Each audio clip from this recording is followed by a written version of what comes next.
Pera! Valeu. Beleza. Então, boa tarde, pessoal, tudo bem? Sou o Felipe, orientando da professora Tereza e da professora Caterina, e vou apresentar o artigo do Sullivan e do Feng, 2012, sobre por que o p-valor não é o suficiente, na tradução livre, né? E os autores começam com duas frases, né, sobre esse ponto do valor P, né? No caso a significância estatística é, no mínimo, algo interessante sobre os resultados. Você deveria descrever os resultados em termos de medidas e magnitude, não apenas se um tratamento afeta a pessoa, mas o quanto ele afeta. A segunda frase, do Jacob Cohen, né? Ele diz que o produto primário da investigação é uma ou mais medidas do tamanho de efeito, e não p-valores. Então, aqui a gente já começa a ver uma crítica braba contra o valor P, né, que é muito utilizado na estatística. E um mini sumário dos tópicos que a gente vai ver hoje são a definição e uso do tamanho de efeito, o uso do p-valor, poder estatístico e cálculo amostral. Começando com a definição de tamanho de efeito, o tamanho de efeito é a magnitude da diferença entre grupos. Então, ele não diz apenas que há uma diferença, né, mas sim o quão diferente é. Eu posso pegar um grupo e ele ser meramente diferente, né, por exemplo, esse quadrado azul claro pode ser um grupo similar, com pouca diferença, como azul escuro, ou completamente diferente, como esse triângulo, né? Então, formas geométricas completamente diferentes. Também o autor comenta sobre o tamanho de efeito absoluto, né, que é na parte mais matemática, onde ele cita o exemplo de um questionário com 50 questões, onde dois grupos pontuaram de maneira diferente, onde o primeiro grupo pontuou 15 e o segundo grupo pontuou 30. No caso, o tamanho de efeito aqui foi uma melhora de 30%, certo? Então, aqui a gente consegue ver o tamanho de efeito aplicado na parte mais exata, na parte mais matemática. E perceba que a gente está vendo não só que há diferença, mas sim o quanto há de diferença entre esses grupos. Um ponto interessante a se lembrar é que o tamanho de efeito não leva em consideração a variabilidade. Então, ele diz apenas a magnitude do efeito, mas ele não explica nada sobre como os dados variam entre a média. O tamanho de efeito pode ser utilizado para comparar resultados entre diferentes estudos, que é o que ocorre muito nas meta-análises. Dessa forma, a gente consegue fazer essa comparação entre estudos e conseguir chegar a uma conclusão mais robusta de acordo com a quantidade de trabalhos que eles tiveram daquela determinada pergunta que envolveu a meta-análise. Isso já vai de encontro, né, com o motivo do porquê reportar o tamanho de efeito nos trabalhos acadêmicos, né? Ele é o principal achado quantitativo do estudo. O p-valor, por mais que ele seja importante, ele apenas vai informar se há uma diferença estatisticamente significante entre os dois grupos avaliados ou não. Então, o p é um valor, entre aspas, binário, né, dizendo sim ou não. Em contrapartida do tamanho de efeito, não já vai mostrar a magnitude. Ambos são importantes.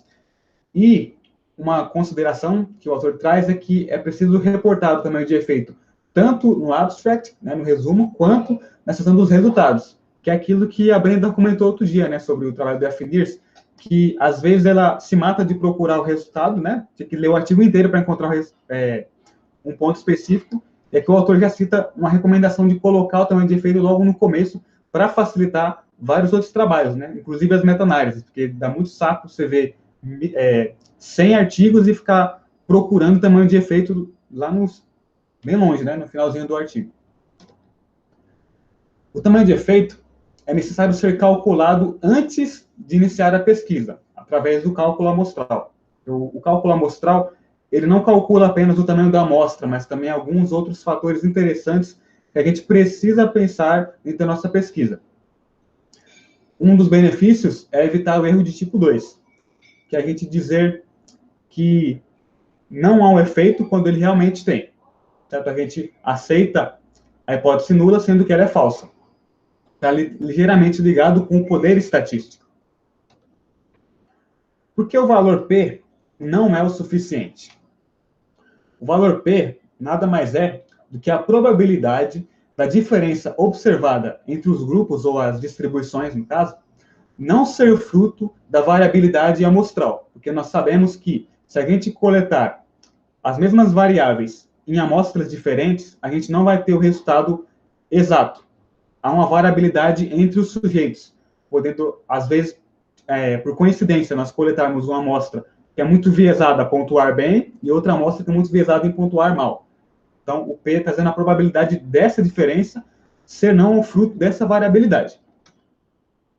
Outra coisa é que o valor P ele é muito influenciado pelo N, né? Pelo tamanho amostral. Então, quanto maior o tamanho amostral, menor o nosso P. Então, aqui já tem um pequeno viés que já dificulta um pouco a nossa interpretação do P-valor e da sua relevância no geral. Essa diferença, no caso do P-valor muito baixo, com um N grande, ele apenas não ocorre se o tamanho de efeito for zero, né? Então, tem que ter um tamanho de efeito muito baixo para que esse P dê significativo em amostras muito grandes. O autor dá um exemplo da aspirina, que foi utilizada na prevenção do infarto miocárdico. Foi feito um estudo com N de 22.000, um N absurdo, e mostrou esse P aqui também muito baixo, né? Porém, o tamanho de efeito é de 0,77, um tamanho de efeito minúsculo, quase nada. E vocês viram que o P deu significativo. Então, eu poderia inferir que os grupos são diferentes estatisticamente a partir do P. Mas o tamanho de efeito foi muito baixo. E o R ao quadrado, que a gente sabe que é da regressão, ele explica a variabilidade dos nossos dados, né? Então, quanto a gente consegue explicar da variabilidade dos nossos dados a partir das variáveis que nós coletamos. E deu um R ao quadrado extremamente baixo também. Então, o que aconteceu? Foi um gasto muito grande de tempo e dinheiro, por conta desse tamanho de efeito muito baixo.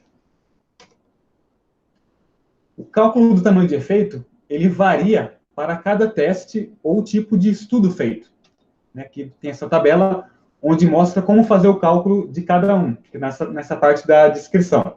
Eu não tive muito tempo de estudar nessa parte, então não vou me arriscar a falar. Mas tem uma certa lógica para cada tipo de estudo que você utiliza. Ou a parte mais importante que eu encontrei nessa tabela foi a parte dos comentários do lado direito, onde dão recomendações de como a gente interpretar esse tamanho de efeito, como reportar nos artigos, né?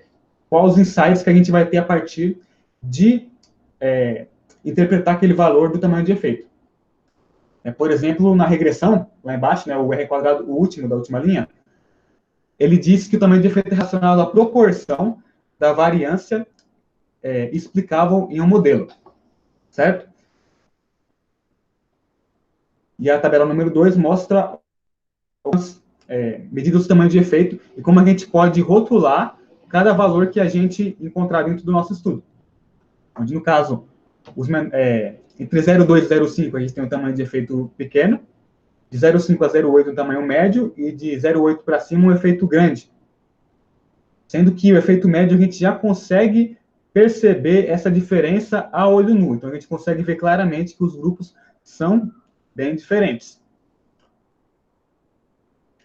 O tamanho de efeito não leva em consideração outras variáveis. Por exemplo, a acurácia na medição do avaliador. Então, isso aqui já mostra um certo viés também. Porque se nós não conseguimos controlar a maneira que a gente avalia, que a gente coleta os dados, eu posso ter um tamanho de efeito muito grande, porém, eu posso estar pegando uma variável que necessariamente não é do meu interesse, né? Estou coletando ruído, entre aspas. Estou enchendo de ruído o meu estudo. Então, isso vai confundir muito os trabalhos de meta-análise. Outro ponto interessante do tamanho de efeito relacionado aos grupos, né? Porque, assim, quando a gente está testando dois grupos diferentes, a gente não está testando só dois grupos diferentes, mas sim duas distribuições diferentes. A gente pode ver que, assim, na parte de cima, a gente tem um tamanho de efeito mais baixo. Dessa forma, as distribuições, né, as pontuações entre os sujeitos foram muito similares. Então, a diferença é baixa, o tamanho de efeito baixo. Quanto mais distantes as distribuições ficam um do outro, maior o tamanho de efeito.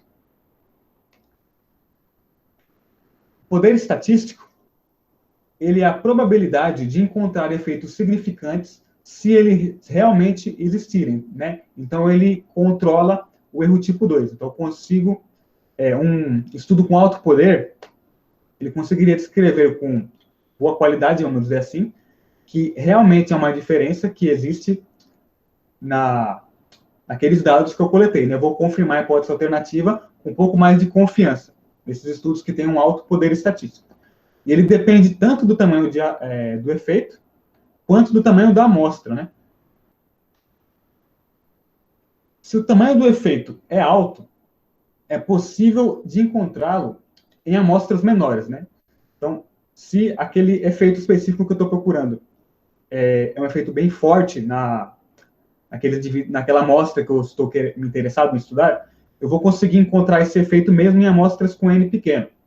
Já se esse efeito não for tão forte assim, eu vou precisar de uma amostra muito grande para ver se ele realmente existe. Então, isso aqui é uma discussão sobre como a gente tem que pensar o comportamento das variáveis que a gente está interessado. Se essas variáveis possuem realmente um efeito grande ou um efeito pequeno. Maneiras de aumentar o poder, né? O autor dá algumas dicas de como aumentar o poder estatístico dos nossos testes, da nossa pesquisa. Como, por exemplo, o uso de intervenções mais potentes, que geram efeitos maiores, né? Então, uma forma, a gente tem que procurar testes que visam a forçar, entre aspas, né, os participantes a pontuarem o seu máximo. Não sei se expliquei muito bem assim, mas que você consiga forçar, entre aspas, essa diferença entre os grupos, né? Uma outra forma é aumentando o N, que dessa forma a gente vai conseguir explicar muito mais da variabilidade dos dados do que um N pequeno. Outra forma é reduzir o erro da medição, né? Usar medidas de resultado altamente válidas, né?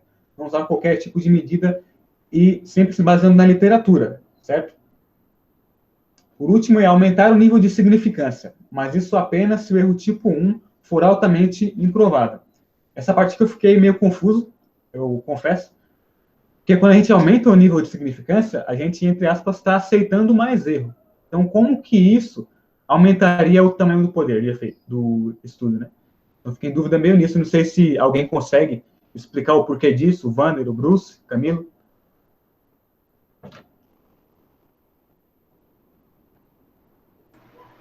Cara, por hora eu não saberia, não. Eu posso até ver, mas por hora teria que entender. E depois, quando você terminar, quero voltar uma parte, mas deixa você prosseguir, né, para você não perder o embalo, e depois a gente faz umas reflexões.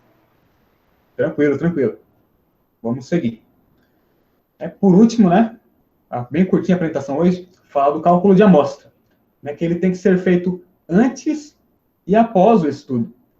Antes, por conta de nós termos uma referência de quantos participantes nós precisamos fazer para encontrar determinado efeito que a gente espera. Já o porquê de fazer depois é porque existem vários tipos de cálculo de amostra, e um deles é o cálculo de amostra post-hoc, que a gente usa com os dados que a gente conseguiu coletar, né? Porque, por exemplo, no cálculo amostral, pode dizer que a gente precisa de um N de 110, por exemplo, mas a gente conseguiu coletar só 80. Então, a gente faz um cálculo de amostra post-hoc para ver o quanto de poder que a gente conseguiu a partir do N que a gente adquiriu, né? Ele também pode ser estimado por estudo piloto, trabalhos similares e diferenças mínimas que nós consideramos importantes em relação àquelas variáveis, né? O Cohen, né, que fez o Cohen do tamanho de efeito, ele dá uma recomendação do uso de poder de 80%, né? Então, a gente aceita um erro tipo 2 de 20%. Ele também comenta que o erro tipo 1, ele é mais sério do que o erro tipo 2, né? Então, é mais sério eu falar que tem um efeito, sendo que não existe, no caso, é aceitar a hipótese alternativa, sendo que ela é... aceitar a hipótese sendo que ela é falsa, do que eu falar o contrário, né? Que eu falar que a hipótese nula é verdadeira, sendo que ela é falsa. Certo? E um programa muito útil, que é utilizado para a gente fazer o nosso cálculo de amostra, é o GPower. Aí eu vou pedir licença para vocês aqui, para mostrar o GPower aqui um pouco na prática, né? Como que se faz um cálculo de amostra, segundo as dicas do Altair, né? Não sou nenhum expert aqui, estou seguindo as dicas do mestre. Tudo bem?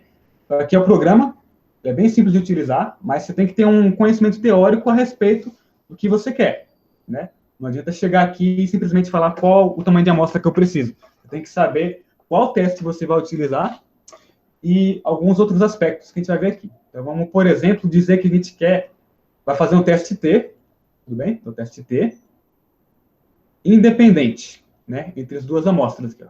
Média de diferença entre duas amostras, dois grupos. Aí a gente tem que colocar alguns valores para a gente resultar no tamanho de amostra aqui. Então, vamos usar as dicas do COE, né? E dizer que a gente quer um tamanho de efeito de 80%, certo? O alfa de 5% padrão da nossa área, né? A gente costuma estudar. E a gente quer encontrar... Opa, aqui é o tamanho de efeito, eu confundi. O tamanho de efeito, vamos colocar 7 aqui, tudo bem? Não ser tão alto. Mas agora o beta, né? O quanto que eu aceito do erro tipo 2, vamos colocar de 80%, que é o que o COE comenta. A gente clica só em calcular aqui, ó. O legal é que ele mostra a distribuição aqui em cima também, né? Então, o quanto as distribuições estão longe uma da outra, ou seja, o quanto que os grupos são diferentes um do outro, né? O seu tamanho de efeito literal. A gente vê aqui que o tamanho de amostra tem que ser de 68, certo? Vamos revisar aqui. Para que a gente obtenha um tamanho de efeito de 7, né, que é um efeito considerado médio-alto, certo? Utilizando 5% do alfa, do nível de significância, com um poder de 80%, a gente precisa de uma amostra total de 68 indivíduos, sendo 34 para cada grupo. Tudo bem? E aqui, no programa, a gente consegue ver com outros testes também, não precisa ser o teste T, né? Tem a NOVA, ANCOVA, regressão linear. Então, é um programa, sim, bem completo. E lembrando que, a gente usou aqui o cálculo de amostra a priori, certo? Vamos botar aqui. Teste T, 2 grupos. Aqui está o cálculo a priori. Então, o cálculo a priori, eu coloco o tamanho de efeito, o nível de significância e o poder que eu espero. Já no post-hoc, que é o que eu falei, que a gente já tem o tamanho de amostra, tá vendo aqui, ó, né? Coloco o tamanho de amostra, coloco o tamanho de efeito e o alfa. Aí, ele vai me dar o quê? Vai me dar o poder que eu adquiri de acordo com a minha pesquisa, né? Então, eu calculo aqui. Então, se eu tiver um N de 12 em um grupo e N de 13 em outro grupo, e eu obtive um tamanho de efeito de 70, eu tenho o poder só de 0,38, certo?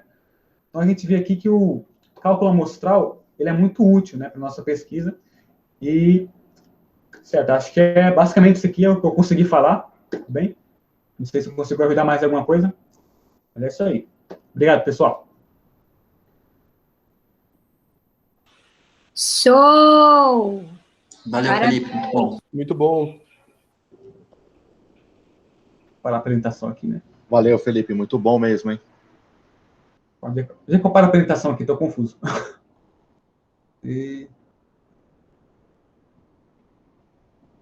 Nossa, não estou achando. Aqui. Pronto. Uma coisa que eu falei que eu ia fazer a reflexão, eu acho que eu descobri a resposta, que é assim, ó. Os caras, eu abri o artigo que você apresentou aqui também, e eles falam lá daquele estudo da aspirina, e que deu um tamanho de efeito pequeno, né? Mas aí, 0,77, né? Mas eu falei, mas calma aí, né? Que tamanho de efeito é esse? Porque, por exemplo, se for COEN-D, é super alto já, 77. Aí eu fui atrás para saber. Aí eu abri o estudo da aspirina aqui, da Science Direct e tal, e aí vi, eles usam odds ratio. Aí o odds ratio é outros guias, outros valores. Aí, por exemplo, pequeno é 1,5 do odds ratio, 3,5 é médio, e 9,0 é alto, grande o efeito. Então, se for chegar, se a gente usar essa classificação, 0,77, beleza, é super baixo, porque para ser pequeno é 1,5, né? Mas eu fiquei em dúvida nisso, sabe, na hora, porque eu falei, se for COEN-D, 77 é muito alto. Mas como ele deu como pequeno, aí eu abri o artigo, e como ele usa outro, então aí faz sentido ser pequeno, porque no odds ratio, que é uma razão de probabilidade, aí é diferente os cálculos. Isso. Mas cadê, ó? Esse zero que eu coloquei, 0,67, já é depois da vírgula, entendeu, Wander? Acho que eu coloquei errado aqui, no caso, né? Então, eu tô com o artigo aberto, é 0,77 mesmo, sabe? Que nem você mesmo? colocou. Aí eu falei, é alto. mas usando o odds ratio, aí o raciocínio é outro, entendeu? Porque aí não é o CoinD. Se fosse o CoinD, isso é alto, né? Mas como é odds ratio, aí é uma outra interpretação que se faz. Sim, sim, com certeza. É que nem o autor fala, cada tipo de estudo que você faz, cada tipo de teste, vai usar um tamanho de efeito diferente, né? Um cálculo diferente, então vai ter formas de rotular diferente também, né? Sim, e aí também você mostrou o R quadrado, aí esse eu já manjo um pouquinho, e esse R quadrado tá muito baixo mesmo, né? Que era 0,001. Então é um tamanho de efeito, assim, o modelo não explica nada quase. Não explica nada.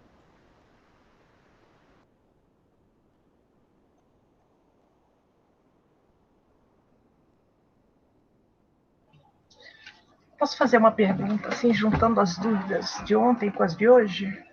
Pode. É que ontem, né, depois que terminou, eu fui lá mexer, né? E aí eu encontrei num site, né, pedindo o tal do critical value. E o que é isso, afinal? Para a gente fazer Critical value? Vocês já ouviram isso? Estou fazendo não só para você não, Felipe, para todo mundo aí. Você já ouviu falar? Porque eu estava procurando quando começou a reunião. Mas saiu solto assim, não explicou nada, só o critical value? Aqui eu estava vendo como é que faz. Aqui, ó. How to determine sample size with mean and standard deviation. Porque eu peguei um artigo aqui, do qual meu trabalho é parecido, e falei, bom, eu vou testar isso aqui, o artigo traz standard deviation, então eu vou, né? Mas aí pede um tal desse critical value, que eu também não achei. E aí eu fui procurar, e aí coloquei critical value no Google, e aí deu mais, saiu isso aí, essa é a definição, aqui, ó.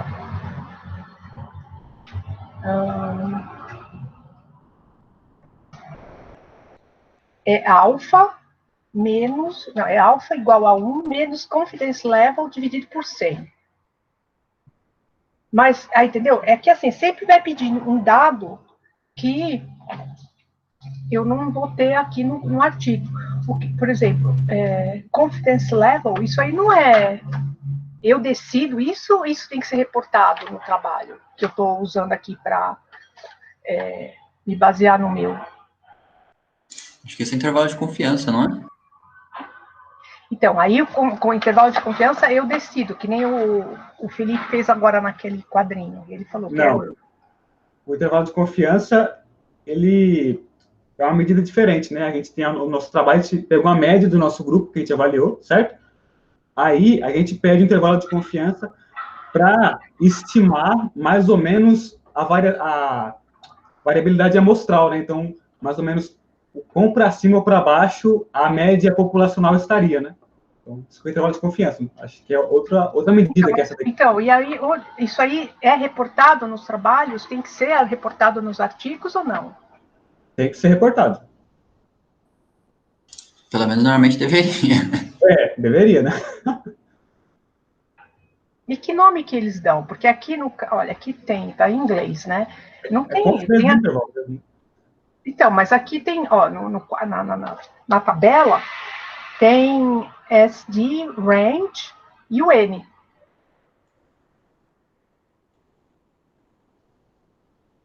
O SD, o range, e qual outro que você falou? O N, o número de pessoas que fizeram o teste. Sim. Né? E eles colocam aqui, ó, descriptive and statistic for spelling and reading ability measures. Aí tem, então, mean, aí depois tem mean, SD, range e o N. Depois tem os age, spelling dictation, spelling recognition, NDT vocabulary, NDT comprehension, aí os tipos de teste que ela fez. Mas, pelo menos na tabela, não está o valor. Eu acho. Tá vendo? Essa aqui é a questão que a gente vai fazer, e aí nem todo mundo que, sei lá, coloca todos os valores, né? E não tem como eu dar um valor para isso, né? Para esse confidence level. Agora eu fiquei em dúvida mesmo, né? Porque eu não lembro de ter visto confidence level, né? Eu já vi o intervalo de confiança mesmo, né? Agora, o Aqui está level... em inglês. Então, critical value é feito a partir do confidence level.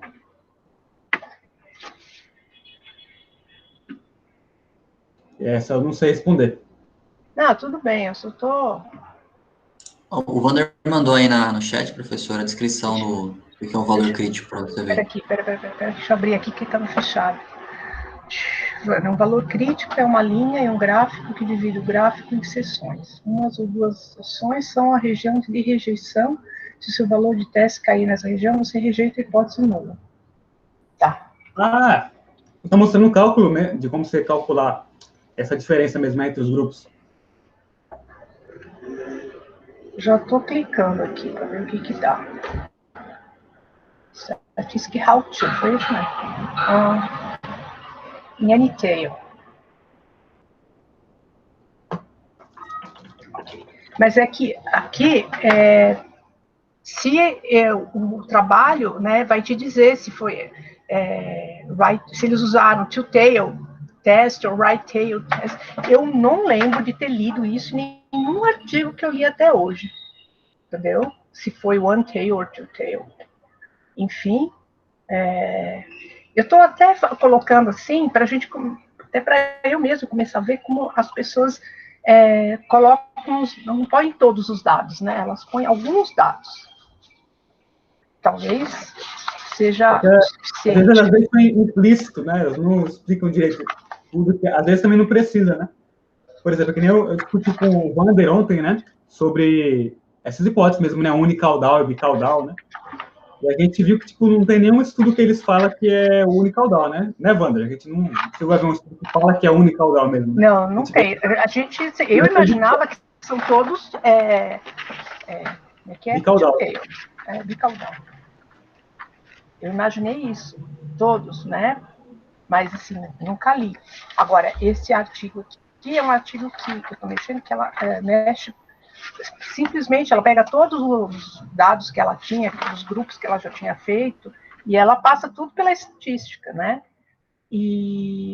Mas ela não dá todos os dados. E aí, se eu queria estimar, era um número, né, de participantes, porque a gente fez um projeto para a FAPESP, e a FAPESP voltou fazendo perguntas, né? Sabe como é? Aí, vamos tentar convencer a pessoa. Enfim, foi por isso que eu fui olhar. Mas tudo bem. Eu estou procurando aqui também, eu nunca, acho que me deparei, pelo menos a literatura que eu leio, nunca tinha, eles não apresentam mesmo esse valor. Pelo que eu vi é isso, é como se fosse uma distribuição, pelo que eu vi, né? Eu só não sei, aí tem como calcular, eu estava tentando achar como calcular o valor crítico, né? Ele deve variar para cada estudo, porque aí você tem as suas variáveis, o peso de cada uma, e aí eu vi que você é como se fosse um determinado ponto, vamos supor na distribuição normal, determinado ponto, aí se o resultado bater daquele ponto para cima, você consegue, com uma margem boa de confiança, digamos, rejeitar a hipótese nula. Então, a ideia é tentar descobrir, acho que o cálculo desse valor crítico é isso, é tentar descobrir o valor que, se você conseguir daquele ponto para cima, você consegue rejeitar a hipótese nula. Então, tem que ver, na verdade, no fundo, como achar isso em cada pesquisa, né? O problema é que aqui, ó, se a gente for olhar aqui nesse link que você passou, aqui, se você olhar pelo esse critical value of Z, né? Então, você tem as pontas aqui, né? Que tem que ser... Que geralmente é o que a gente põe fora. Então, quanto maior a ponta, mas também fica menor o... Aqui, ó, peraí. E se eu não me engano, esse valor Z, pelo que eu estava vendo agora, eu vou mandar um outro material aqui que eu achei, e acho que tem também tudo a ver com padrão, assim, tipo Z-score, sabe? Tudo padronizado. Uhum. Mas aí o critical value tem que ser em cima do Z-score? Pelo que eu estou até agora achando, sim, eu só não posso afirmar. Mas o que eu estou achando é que porque aí fica tudo o valor padronizado, então a sua escala fica meio que igual para qualquer variável, sabe? Certo.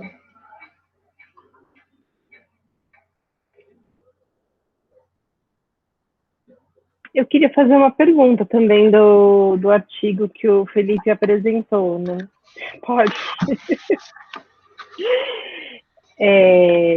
Essa questão de você calcular antes, né, o tamanho da amostra e o poder. Por exemplo, no meu projeto, a gente tinha lá a amostra, que são os alunos da escola, e fez com eles, assim, não tem um cálculo prévio, né? A amostra estava dada, assim. Como é que fica nesse caso, né? No caso, você faz o cálculo a priori para você ter uma ideia de quantas pessoas você precisa para ver o efeito, né? Aí depois você faz o cálculo post-hoc para você ver o efeito que você conseguiu, né? Eu estou com uma dúvida aqui também. Ontem, infelizmente, não consegui participar do grupo, mas muito legal que a apresentação do Felipe, o artigo, tem tudo a ver com o que eu comecei a trabalhar essa semana, né?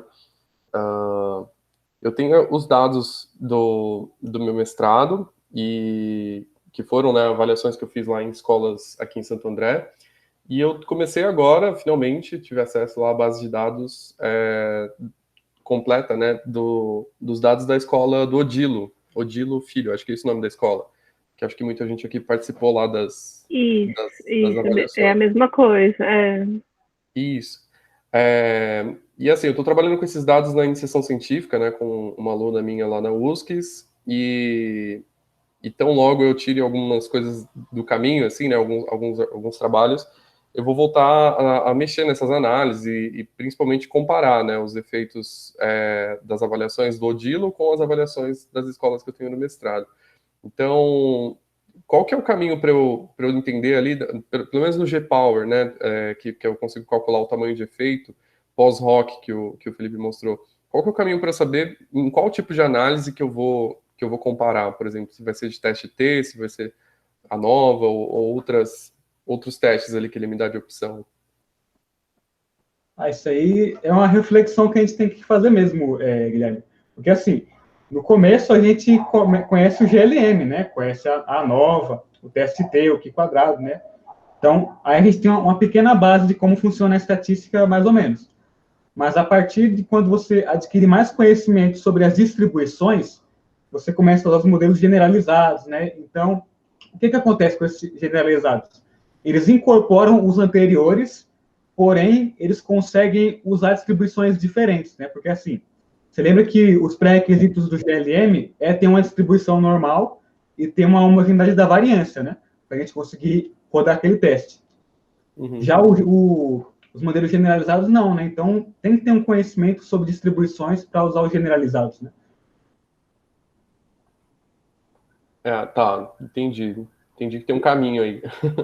Isso. O Wander está falando aqui de valor crítico. Acho que valor crítico é da dúvida da professora.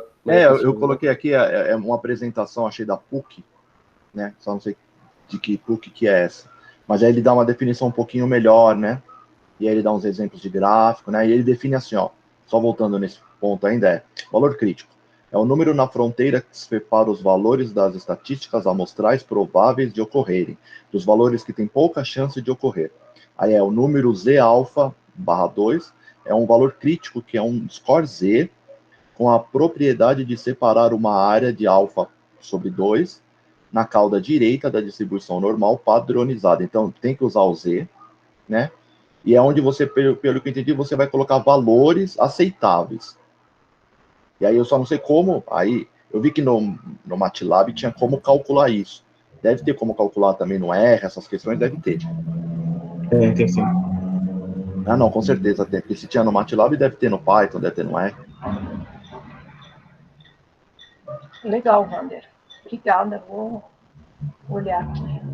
Já anotei os sites, já abri isso que você deu por último aqui é uma apresentação de PowerPoint, né? Isso. Tá. Vou olhar sim, obrigada. Aí, até uma pergunta da Karen, né? O que dá, assim, na verdade, é uma coisa que é nova, né? Essa questão de calcular o tamanho amostral antes da pesquisa, né? Acho que isso é bem novo. Acho que em outros países isso já não é tão novo, mas para nós isso é bem novo, e nem é todo, por exemplo, o programa de pós-graduação que pede isso, né? Então você coloca um N lá, tem programa que fala, viabilidade do tudo, né? Então, aí tem programa que já fala, mas você fez cálculo amostral? Tem gente que já está com essa regra na mente, né? Acredito que os próximos projetos, o professor vai estar alinhado com, eu acredito, né? Alinhado com isso, de saber se o aluno fez, qual o poder que ele colocou, qual tamanho da amostra ele conseguiu, porque no fundo você faz o cálculo de amostra e aí no fundo você até coloca um pouco mais, né? Porque você não pode ficar refém daquele número, né? Porque você vai ter missing values, você vai ter problema de coleta, pessoa que quer parar na metade, né? Então sempre ele te dá um mínimo ali, aí vocês jogam sempre um pouquinho para cima. E tem como fazer também a posteriori, sabe? Para saber só se você calculou o número legal ou se faltou gente para você calcular. Então tem como fazer também depois que o estudo já está pronto. É que aqui no caso eu achei que valeria a pena, porque uma questão que eu acho que todo mundo, né, de pesquisa, principalmente que a FAPESP, né, para financiar, o quanto a gente consegue fazer um trabalho desse, que basicamente tem uma parte grande em rastreador ocular, com essa história de pandemia, né? Então, por isso que eu pensei que você ter o cálculo amostral de quantas pessoas você precisa, mostra, de certa forma, a viabilidade do projeto, né? Porque se você tiver que ter um monte de gente na aula, aí você não consegue, entendeu? Sei lá, 200, 300 pessoas esse ano, acho difícil, mas se o cálculo amostral for menor, aí você mostra que tem condições de você fazer. Faz sentido? Ou eu estou viajando? Para mim faz sentido, sim, acho que está no caminho certo. Foi por isso que eu pensei, entendeu? Não é uma coisa que no projeto inicial a gente não falou nada, não mencionou nada, mas como as perguntas que eles fazem, a gente vê que tem uma